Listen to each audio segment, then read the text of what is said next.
Штипскиот универзитет Гоце Делчев за 2 дена ја стартува новата електронска платформа за упис на студенти во прва година, кои почнуваат на 24 август.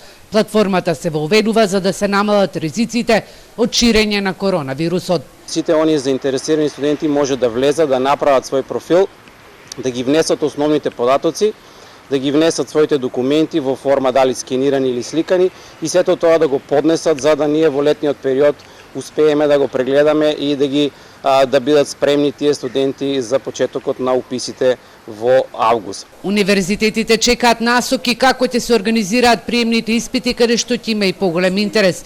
Оваа година има околу 13.000 завршени средношколци, со што бројката е помала во споредба со минатите години. Тоа е многу мала бројка во однос на претходните години. Од 2012 кога биле скоро 19.000 средношколци, сега бројката се намалува секоја година по околу 1000 средношколци. Така да оваа година тука ситуацијата се преклопува со почнувањето на таа деветолетка. Ситуацијата 2001 година има некој влијание во однос на новородените деца. На Штипскиот универзитет слободни места има за 3800 студенти. Предвидени се 300 стипендии, од кои 66 за оние кои ќе се запишат на филолошкиот факултет.